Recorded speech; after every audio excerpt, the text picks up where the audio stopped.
Eu sou Rose Sampaio, professora de língua portuguesa, também gestora só concursos e afins, um curso diferente, porque realmente, se o curso não aposta, eu aposto muito em vocês todos. E eu gostaria de parabenizar, ela não está aqui há um tempo conosco, mas foi minha aluna durante muito tempo, Sara Rangel, primeiro lugar no concurso de Camaçari. Ó. Mas vamos aqui. Pronome é o nosso bichinho da vez.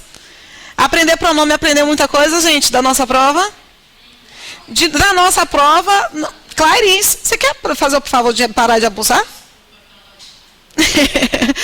Aprender pronome, agora você é culpada. Aprender pronome é aprender, no mínimo, 40% de qualquer prova, de qualquer concurso, de qualquer banca, porque pronome é um conteúdo extremamente relevante. E vocês têm percebido isso ao longo dessas nossas aulas de pronome, que para aprender pronome você precisa aprender outras coisas. Então, são estas outras coisas que acabam adiantando o nosso processo, tá? Vejam só, nós vimos os pronomes pessoais, vimos os pronomes relativos, que são os mais consistentes em termos de conteúdo, mas nós vamos ver outros pronomes aqui ao longo de nossa aula de hoje, aula 5 de morfossintaxe. Pronome possessivo é aquele que indica uma ideia de posse. E o pronome possessivo ele pode ser um pronome que substitui ou pode ser um pronome que acompanha. Quando o pronome substitui, ele é chamado de pronome substantivo. E quando ele acompanha, ele é chamado de quê? Pronome adjetivo. E por que ele é chamado de pronome adjetivo? Porque ele vai qualificar. Ele vai caracterizar. Quando ele está acompanhando, gente, ele vai ser um modificador que determina o substantivo, determina a identidade. Determinante é somente aquela classe gramatical que pode determinar uma certa identidade. Então, o adjetivo não é determinante. Determinantes só são artigos, pronomes demonstrativos, pronomes possessivos e alguns numerais. São estes que determinam. Os outros apenas modificam. As outras classes gramaticais que se relacionam com o substantivo apenas modificam. Eu encontro aqui alguns exemplos de pronomes possessivos, meus, teu, tua. E algumas observações. Os pronomes possessivos nem sempre indicam posse. Podem ter outros empregos como uma indicação de afetividade. Por exemplo, seu lindo, sua linda. Todo mundo já viu esse tipo de construção, né? Eu não estou aí apresentando posse, eu estou indicando uma afetividade. A forma do possessivo depende da pessoa gramatical a qual se refere. Reparem só. O pronome possessivo, ele vai acompanhar o substantivo, quando acompanha, ele vai acompanhar o substantivo, o seu filho chegou. Quem foi que chegou? É qualquer filho? Não, é o seu. Então, ele está particularizando aí uma identidade. Quando eu trato aqui seu relacionado a filho, eu tenho a obrigação de colocar um artigo? Não. Esses dois termos aqui, eles são determinantes. Mas, mesmo que não haja o artigo, eu continuo determinando qual é o substantivo. O seu filho chegou. O meu... Não. Vamos pensar só um pouquinho em pontuação, tá? Por que eu coloquei esse ponto e vírgula aqui?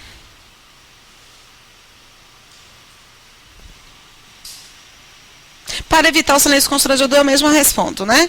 Eu tenho, reparem só, ponto e vírgula, ele só pode ser utilizado quando eu encontrar ideias completas. Eu não estou falando sobre ideias dependentes estruturalmente, semanticamente, na verdade. Estou falando sobre uma ideia fechadinha. Deste lado aqui, eu tenho uma ideia fechadinha, não tenho? E deste lado, eu também tenho uma ideia fechadinha. Eu só não tenho escrito o verbo chegar. Este verbo chegar está elíptico. Ou seja, ele está implícito dentro de minha construção. O ponto e vírgula, ele só pode ser colocado em duas situações. Primeira situação é uma listagem. É essa situação que está aqui? Uma listagem, Claires? Ah, ok, beleza. Eu tenho aqui uma Eu não tenho a primeira observação do ponto e vírgula. Eu vou colocar ponto e vírgula quando eu encontrar elementos de uma listagem que vão ser separados por ponto e vírgula, ok? Elementos de uma listagem. Principalmente se cada elemento já possui uma vírgula, porque aí fica muita poluição de vírgula, aí eu separo cada elemento por ponto e vírgula. A segunda observação do ponto e vírgula é quando eu encontrar, toda vez que eu tiver a possibilidade de colocar um ponto, é porque as informações elas são independentes sintaticamente. Eu posso colocar um ponto aqui, não posso? Não posso colocar?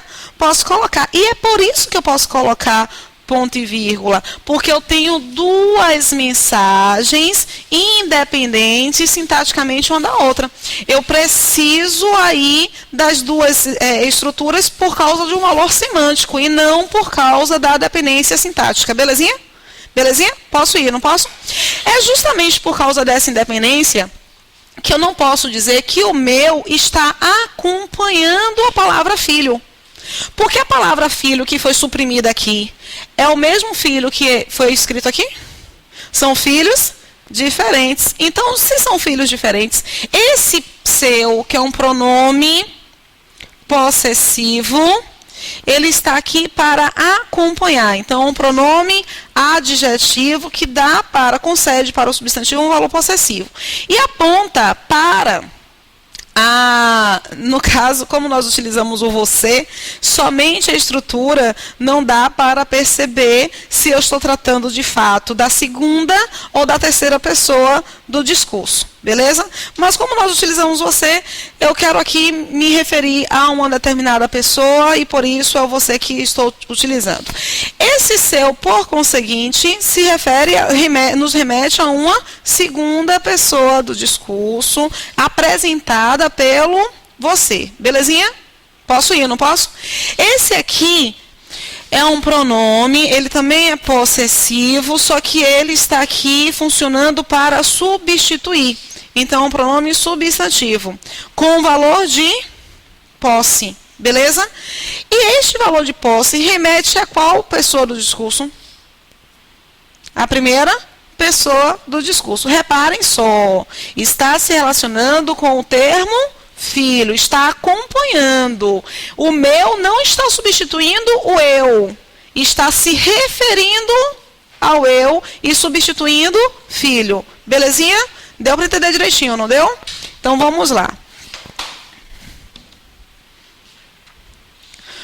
Vamos aqui, para cada pronome eu procurei selecionar umas questõezinhas para nós identificarmos como é que esse conteúdo é cobrado na hora da prova, tá?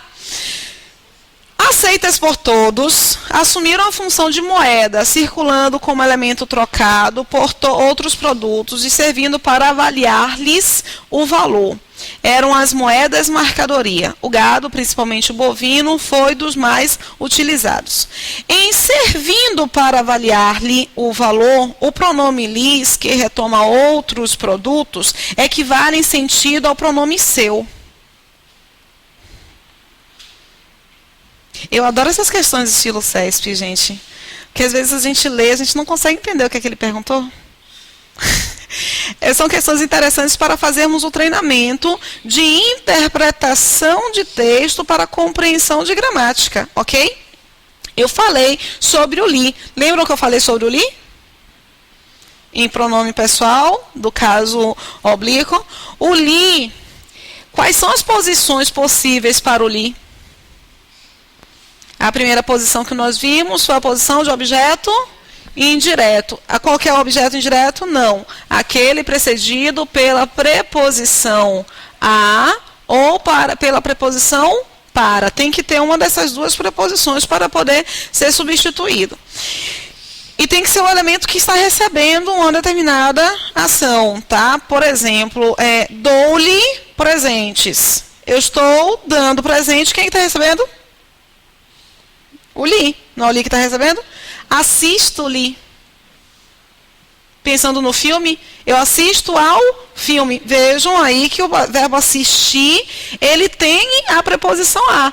Mas eu posso dizer assisto-lhe? Não, porque não é o filme que está recebendo, que está sendo a meta dessa ação. Deu para entender direitinho?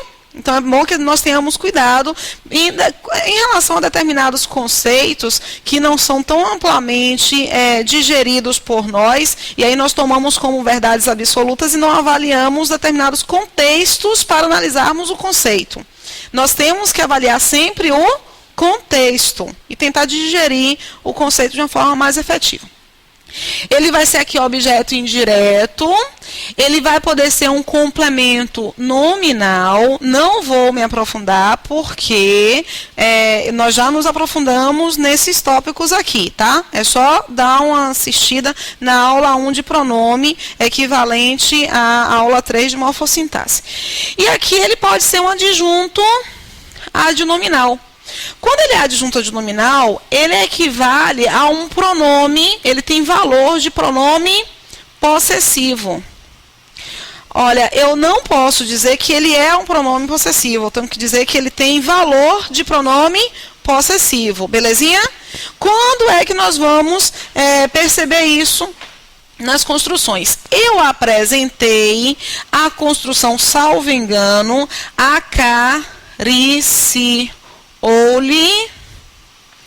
a face. O li pode ser o que mesmo? Objeto indireto, não é? O verbo acariciar é um verbo de que tipo? Quem acaricia, acaricia algo ou alguém. Então, é um verbo transitivo direto. Esse li pode ser chamado de objeto indireto? Não, porque nós conseguimos aqui verificar que a face é já o seu objeto direto. Então, esse li, a posição dele é sempre relacionada ao verbo. Porque é uma posição de próclise, mesóclise ou ênclise. E é aí que nós vamos colocar mesmo os pronomes pessoais do caso oblíquo átomos. Mas a relação sintática dele é com o verbo ou é com o termo face? É com o verbo, a relação sintática é com o verbo ou com o termo face? É com o termo face. Porque se fosse com o verbo, ele seria objeto indireto. E aqui o objeto direto dele já é a palavra face. Este li, ele se relaciona com a palavra face para conceder à palavra face uma ideia de posse. Reparem só, acariciou a face dela. Acariciou a sua face. Então, nós temos aqui um li que funciona como adjunto adnominal e tem valor de pronome possessivo. Belezinha? Lá na questão, é exatamente isso que ele está requisitando de nós. Ele está perguntando se o li é um pronome com valor possessivo e com função de adjunto adnominal. É isso que ele pergunta. Encontramos aqui a necessidade de avaliarmos a estrutura, tá? Quem avalia uma... Toda coisa é um substantivo que funciona quando pedido pelo verbo como complemento, e o complemento do verbo é chamado de objeto. Se quem avalia uma coisa, eu não tenho preposição, eu tenho um objeto, portanto, direto. E ele está avaliando o quê? O valor. Já é o objeto direto da palavra valor. Então, eu não posso dizer que esse lis está ocupando a posição de objeto indireto, beleza? Ele está se relacionando com o termo valor, concedendo ao termo valor uma ideia de posse. Porque servindo para avaliar o valor dele, servindo para avaliar o seu valor. Então, aqui eu realmente tenho uma ideia de posse sendo concedida. Ele tem valor de pronome possessivo. Dá para ir ou para E? Posso ir? Eu acredito que eu não tenha colocado no módulo,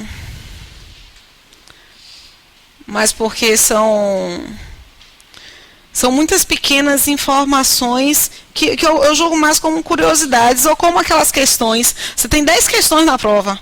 Aí consegue fazer bem 9 questões. Você e a torcida do Bahia, junto com a torcida do Vitória, junto com a torcida do Flamengo. Ou seja, todo mundo consegue fazer as 9. Aí tem uma Somente uma, que apenas poucas pessoas conseguem fazer. Qual é a questão que vai te colocar ou vai te tirar da prova? Vai ser essa. Então, determinadas observações são curiosidades que eu já vi sendo apresentadas em concurso público. E aí eu acabo trazendo para vocês ao longo da aula, mesmo não havendo no módulo, ok? Uma dessas observações extremamente interessantes está relacionada... Eu estou falando baixo? Tá. Está relacionada ao conceito de sujeito. O que é sujeito? O conceito de sujeito é elemento sobre o qual se informa algo. É uma posição que pode ou não ser preenchida. E essa posição ela pode ser precedida por uma preposição? Não. Lembram do sujeito partitivo?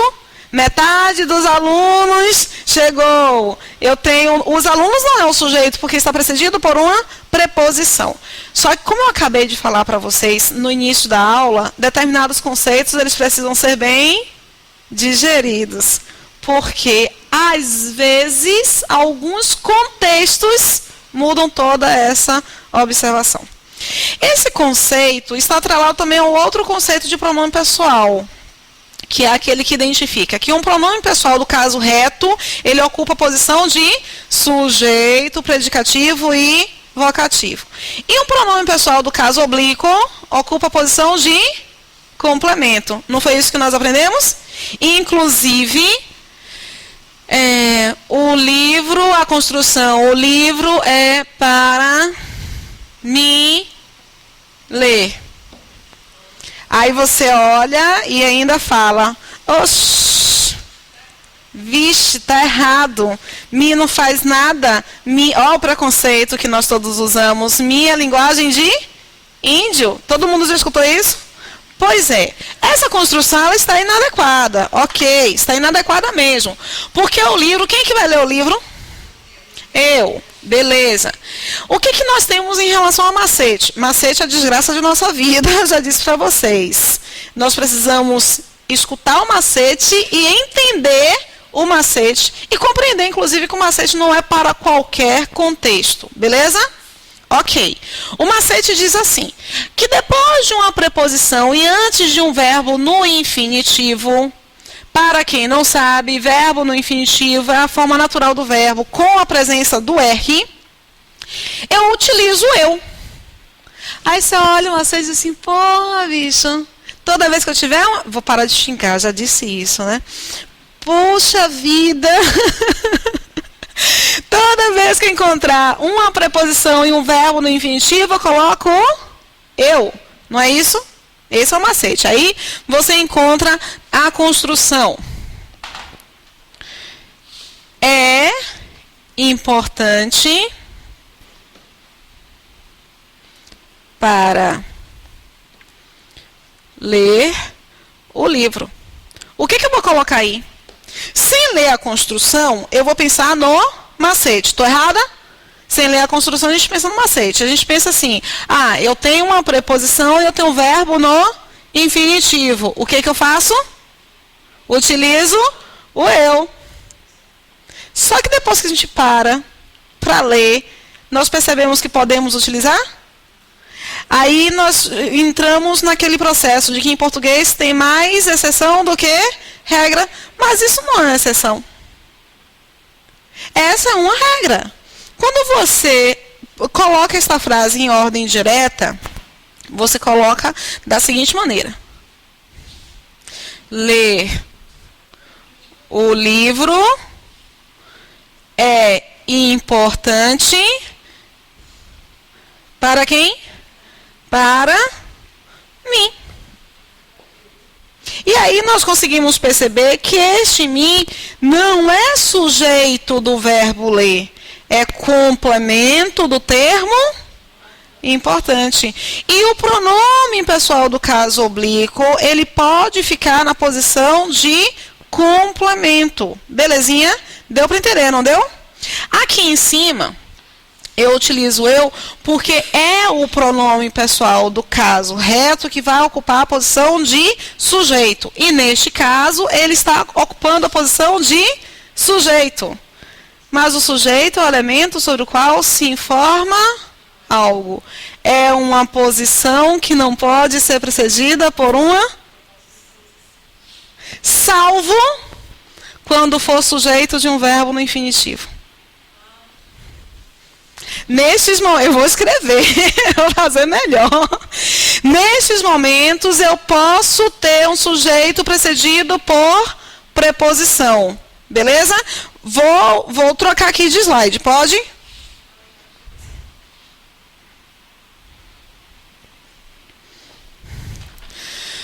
Bom, construam todo o conceito de sujeito. Todas as vezes que vocês forem identificar o que é um sujeito, vão identificando todas essas progressões que eu fui apresentando para vocês ao longo do curso, tá?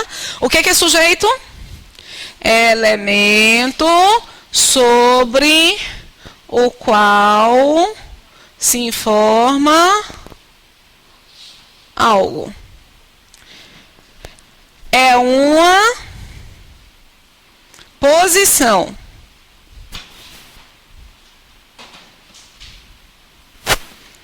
Perguntinha. Eu posso colocar ponto e vírgula aqui? Posso ou não posso? Beleza. É uma posição que não poderá ser precedida por preposição. Mas acabamos de fazer uma observação, não acabamos? Salvo quando for sujeito de verbo no infinitivo. Belezinha? Belezinha? Vocês vão continuar a fazer as anotações, mas eu quero que vocês deixem umas 2 linhas, porque nós vamos fazer uma complementação desse conceito daqui a pouco, ok? Ela tende a aparecer. Anotem essa frase antes de o curso acabar. De o curso acabar. De o curso acabar. Diga, Adri. Vejam só. Como eu estava falando para vocês, 2 informações.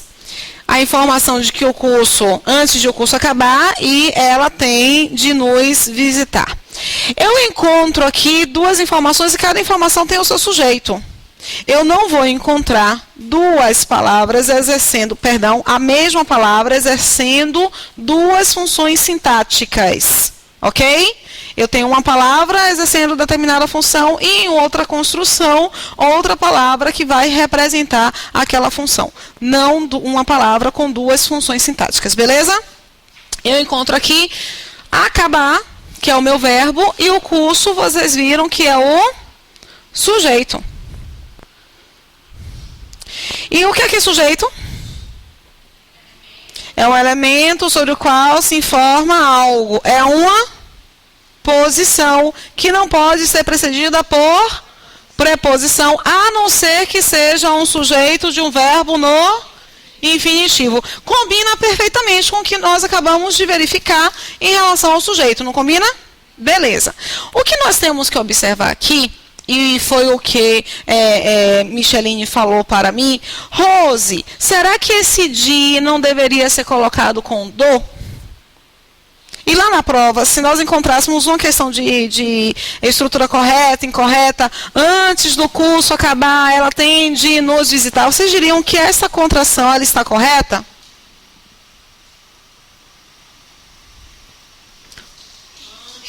Na boa, vocês diriam que sim, porque nós falamos assim.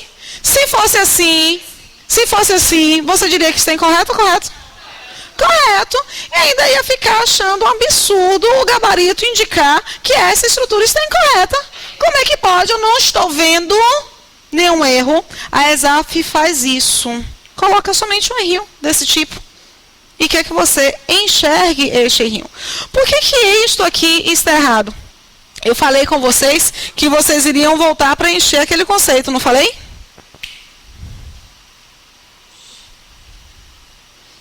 É para frente ou para trás? Para trás.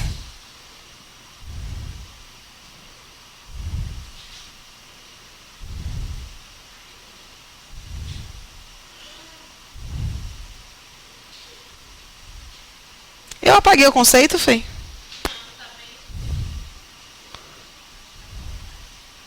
Aqui. O que é sujeito? Elemento sobre o qual se informa algo, é uma posição que não poderá ser precedida por preposição, salvo quando for sujeito de verbo no infinitivo. Nesses casos, em quais casos? De verbo no infinitivo. Nesses casos, havendo preposição, não pode haver contração.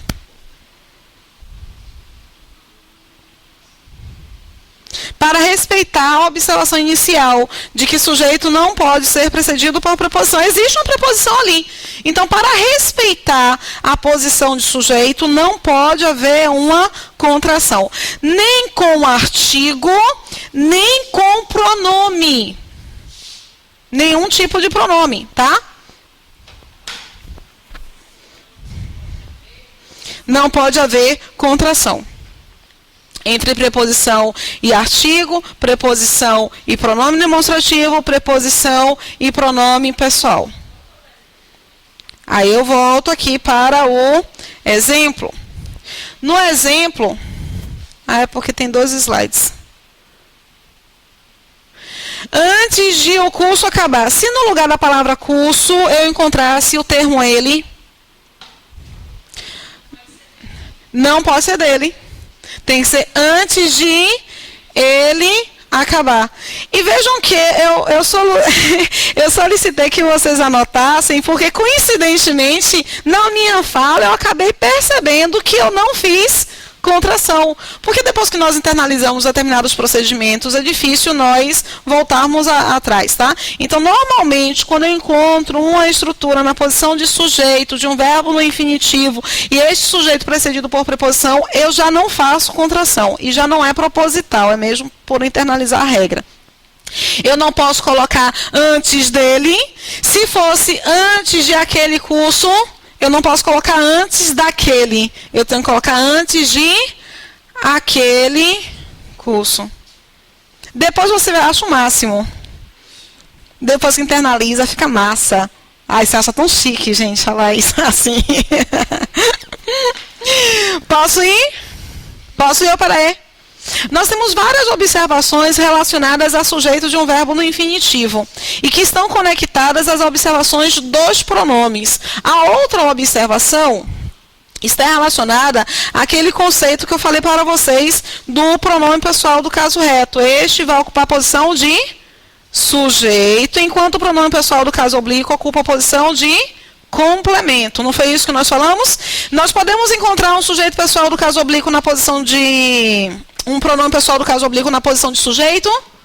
Não. Naquela construção, por exemplo, o livro é para mim ler, eu não poderia colocar. Eu tenho que colocar o livro é para eu ler. Porque pronome pessoal do caso oblíquo pode ocupar a posição de sujeito? Estou perguntando, desde o início de pronome que nós temos falado sobre isso. E aí, você encontra a construção.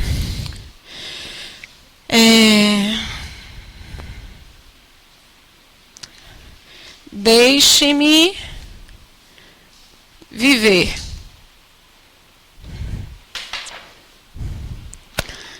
Quem é que vai deixar? Deixe-me viver. Alguém, não é? Então, ó, eu sei quem é, porque é uma ordem e eu não dou ordem para desconhecidos. Então, eu sei quem é, somente um sujeito implícito, tá? Eu tenho um sujeito elíptico aqui e eu tenho um verbo que é de que tipo? Quem deixa, deixa algo. Ok, é um verbo transitivo direto. Este me está ocupando a posição de quê? Deixa alguém ou algo. Ele está ocupando a posição de objeto direto. Quem é o sujeito de viver? Que está representado por qual termo? Pelo me. Então, esta palavra, ao mesmo tempo, é objeto e... Rose, mas você ainda hoje falou para nós que eu não posso ter uma palavra ocupando duas posições. Salvo quando, para um verbo no infinitivo, eu encontrar um sujeito que é um pronome pessoal do caso oblíquo.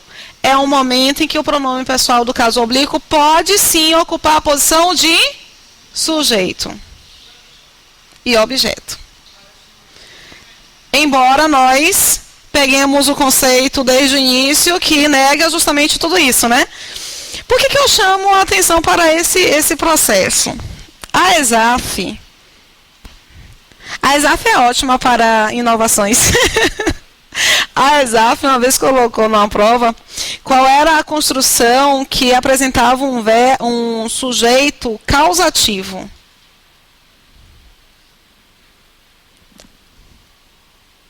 Hã?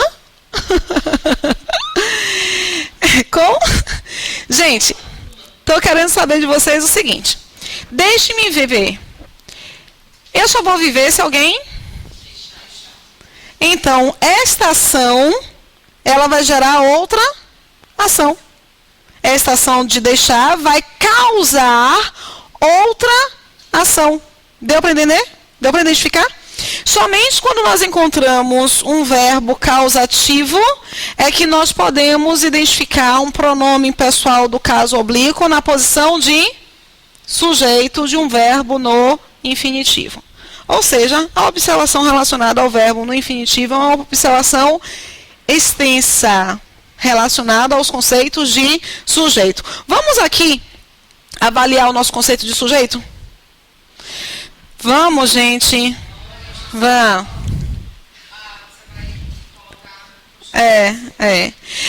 O que é sujeito? Elemento sobre o qual se informa algo. É uma posição que não poderá ser precedida por preposição. Salvo quando for sujeito de verbo no infinitivo. Nesses casos, ninguém me corrigiu aqui, nesses casos, havendo preposição, não pode haver contração. Também nesses casos,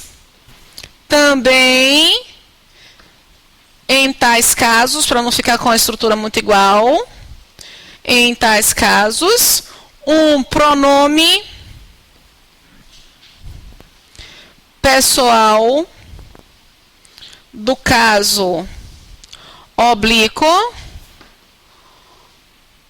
pode ser sujeito, mas somente nestes casos. Só. Em outro caso, não. Aí você tem um detalhamento bem legal do que é sujeito. Deu para entender direitinho o sujeito? Agora é treinar, não é?